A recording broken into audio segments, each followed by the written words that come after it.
Слушай, я, короче, нашла эти лаки, которые нам с тобой понравились. Но мы лучше их на Вайлдберрис закажем, потому что, мне кажется, их выгодно будет. Я, короче, видела нового хахаля Аньки. Да, этого. Блин, ну он как бы заботливый, но типа, Люсь, он выглядит реально жесть.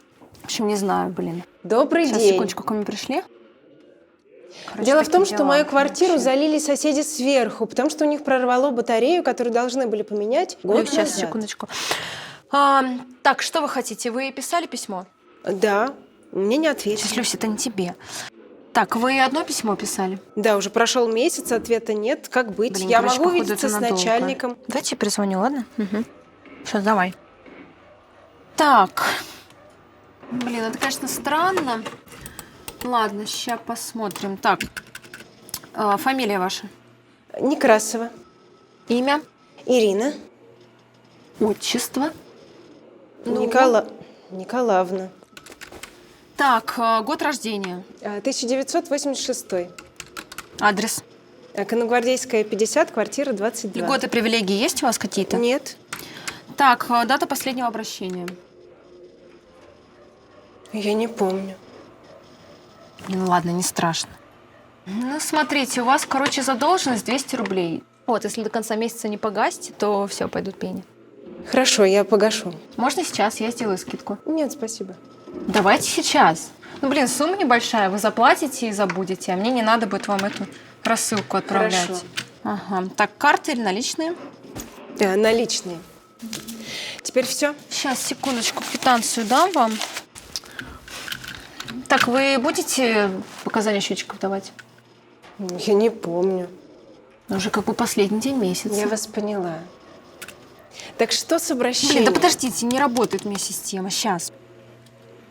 Перезагружу. Так, короче, ваше письмо попало в спам, вот, поэтому вы не прочитали. Я сейчас его еще раз отправлю, но придется еще раз подождать. Я не хочу ждать. Моя картина пришла в негодность, и ей требуется срочная реставрация. Ну, извините, я как бы тут вам не помогу. Ну как же так? Зачем вы тогда здесь работаете? В смысле, блин, зачем я здесь работаю? Я отвечаю на звонки, принимаю заявки. Я тут личные вопросы не решаю. Но ваша организация... Нет, ну а что наша организация?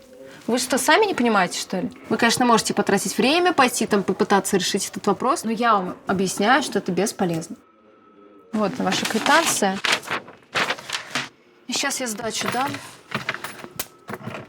Вот, все.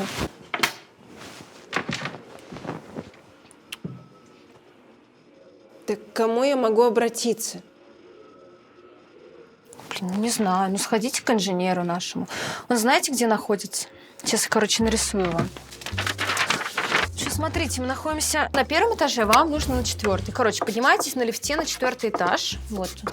Тут будет длинный коридор. Но вам, короче, сюда не надо. Вот вам нужен закуточек, вот здесь вот он будет небольшой. Там будет, значит, стол, портрет и еще несколько стульев. Короче, вы проходите вот этот закуточек, и тут такая вот рекреация небольшая, вы через нее проходите, и вот здесь коридор, который параллельно этому, вот он вам нужен.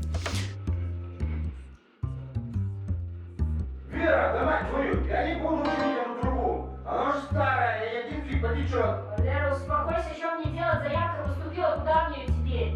Ну, успокойся, Валя, схреначь все герметику. Я сейчас захреначу кому-то. Да иди он нахрен с этим трубой. Пошел я отсюда. Начался, блин, денек.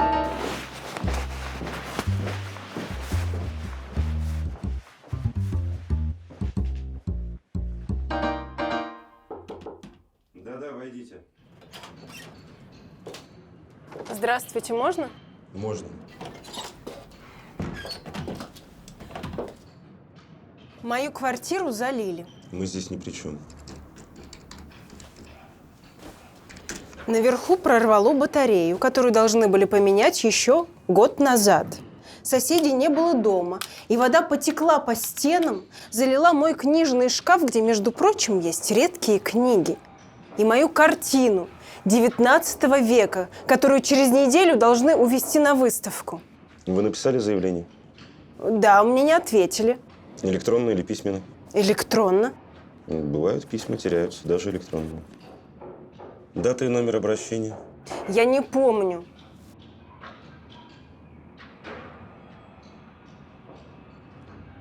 И чем мне тогда вам помочь? Понимаете, мне нужна компенсация, чтобы хоть как-то отреставрировать картину. Мне нужно получить деньги. А как вас зовут? Ирина Николаевна. А меня Олег. Просто Олег. Так что там у вас потекло?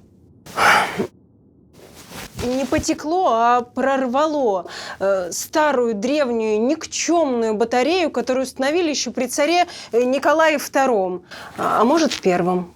Вы продолжайте, продолжайте. Вода лилась буквально фонтаном, изувечила мои стены, а самое главное – картину. И мне нужна реставрация в срочном порядке. Фонтан? Это очень интересно. Хотите кофе?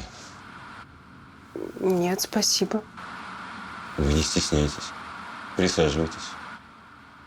Вам сколько кусочков сахара? Спасибо, не надо. Значит, 2. Знаете, я очень люблю кофе по утрам. С молоком, со сливками. Без разницы. Но больше всего с пенкой. И чем слаще, скажу я вам, тем лучше. Конечно, лучше кофе в постель. Извините.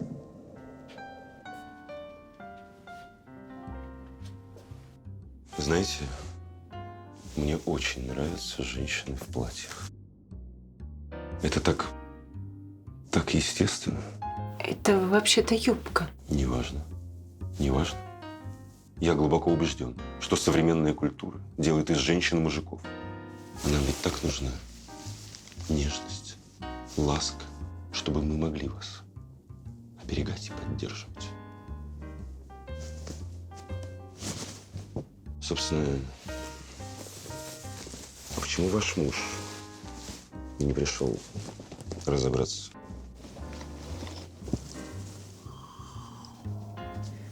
Я не замужем. Понятно.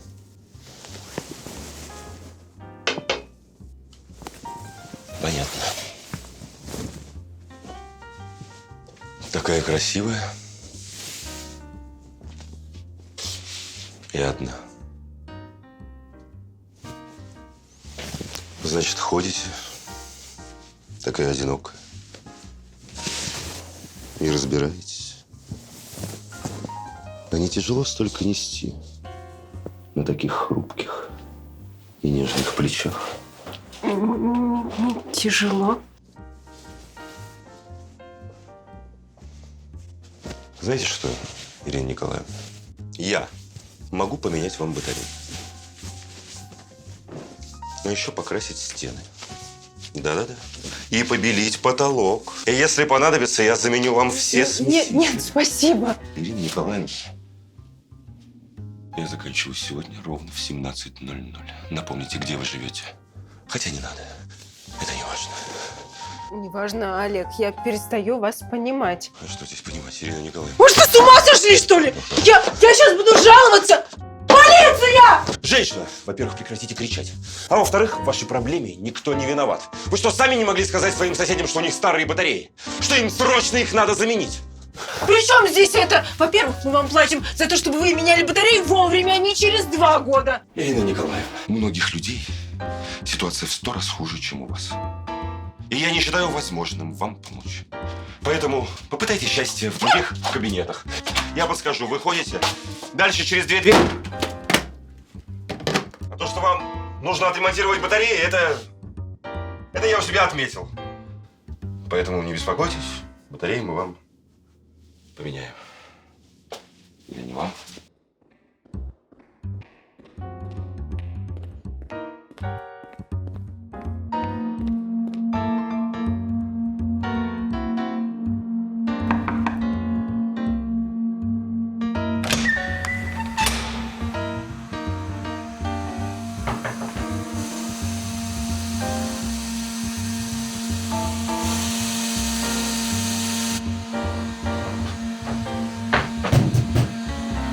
Добрый день!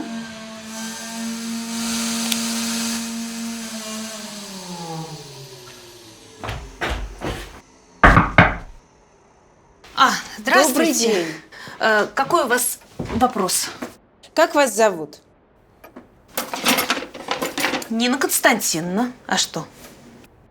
Нина Константиновна, у меня случилась оказия. У соседей прорвало трубу, то есть батарею, а залило мою квартиру. Да вы что? Ее ведь не просто залило, Нина Константиновна, а попортило все мои вещи. Вот обои у меня, ну, не новые, конечно, но все-таки тканевые, с шелкографией. Пришли в негодность. Да, бедная вы. Что-то еще? Все. Бедные люди. Ваш дом 50-й. Да. Мы звонили и писали им туда. Но вы же сами понимаете, они как деньги получили и по карманам. А потом уж на остатки сладкие. Сначала на ремонт аварийного жилья, потом уже на фасады, а потом на батареи ваши. Не успеют в этом году, просят на следующий. Полное безобразие. И что же теперь делать? Мне же нужна выплата. А все у них. У нас нет ничего. А вы знаете, какая у меня зарплата? 20 тысяч. И как на них жить? Вы говорите, у вас обои шелкографии? А я какие обои могу себе позволить на эти деньги? Я вас понимаю, но... И мебель у меня советская, не 19 век. Да какая там мебель? Зарплату получишь, и ее раз, как ветром снесло. Ой, кушать купи, коммунальные плати. Сына в школу не на что было одевать. А я его одна ращу. Да, беда. Но что же насчет моего ремонта? Ну что ваш ремонт? Вы женщина состоятельная. Справитесь. Что вы такое говорите? Я вовсе не состоятельная. А вы здесь работаете и должны как-то помогать. А я работаю 6 дней в неделю. И отрабатываю сотни таких вот заявок, как ваши. И они на меня сыпятся, как из рук изобилия. И что, каждому помочь? И все за сущие копейки. Как на них жить? При чем здесь это? А притом, вы цены в магазинах видели? Одна свекла с морковкой что стоит? Свекла. А лекарства? Это ж сущий грабеж. Налог НДС подняли, пенсионный возраст взвинтили. Я иногда, знаете ли, не знаю, как жить.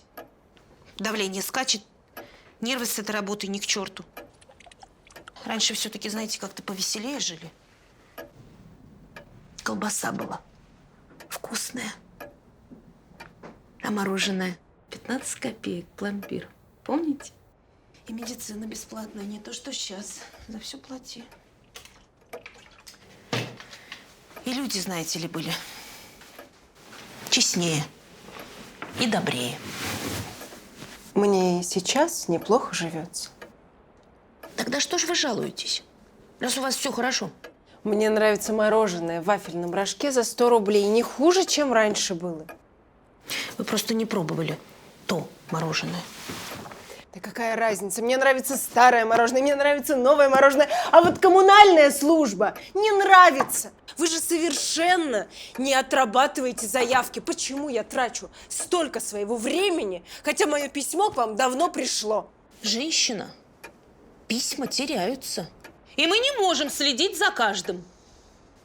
Единственное, что я могу, это принять ваше заявление повторно.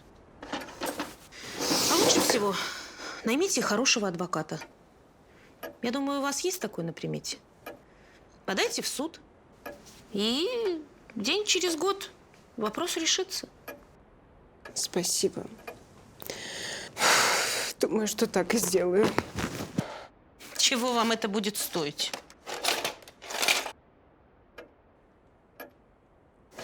А где здесь ваше начальство? Ой, не утруждайте себя. Он вам ничем не поможет. И все-таки не подскажете? Ну, ладно. Он сидит далеко. В 3-м корпусе. В самом конце 4-го коридора. Так просто не поймешь. Там до кабинета еще 2 кабинета. И через них нужно пройти. Ну, сейчас 13:45. Можете до обеда не успеть-то. Ну, если успеете, пожалуйста, постучитесь в 1-й. Там вас спросят сказать пароль. Скажете, что от меня. И вот эту бумагу покажете. Секретарь поставит печать и в порядке живой очереди.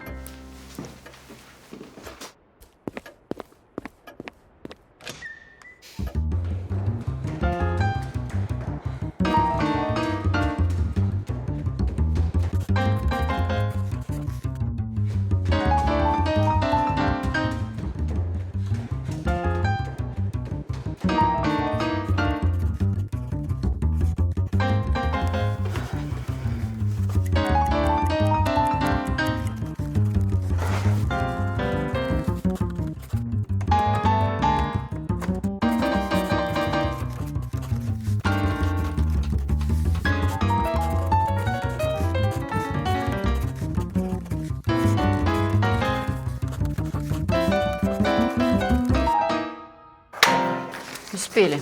Проходите.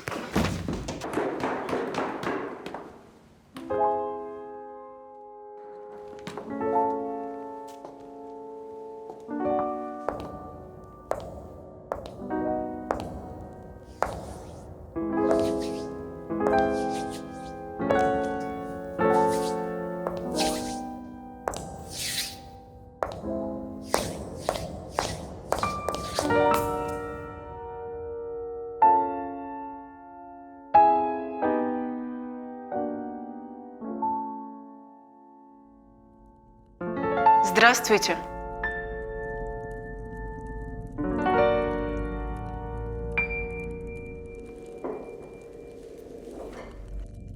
Только-только вот сейчас буквально должен был начаться мой обеденный перерыв. Лучшие повара отобрали самый сочный кусочек мраморной говядины. Масло скворчит на сковородке. Мелко-мелко режется лучок. Говядина летит на сковородку. Она обжаривается. Сначала с одной стороны, потом с другой.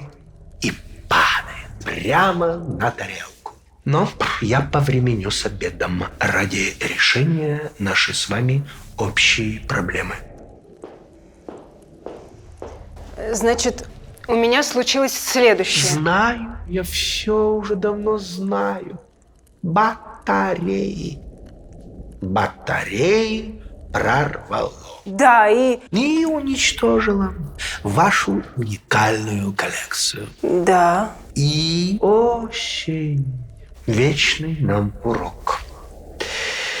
А вы никогда не задумывались, что осень – это ведь маленькая смерть, а дождь – это слезы тех, кого мы никогда уже больше не увидим. Которые никогда уже не будут рядом с нами. А мы должны жить одним моментом. Дышать полной грудью и попытаться получить хоть частичку счастья в этом бренном мире. Вы говорите какую-то чушь. У меня прорвало батареи. Тише. Тише, Ирина Николаевна. А интересно, действительно, что бы сказал на эту тему Марсель Пруст?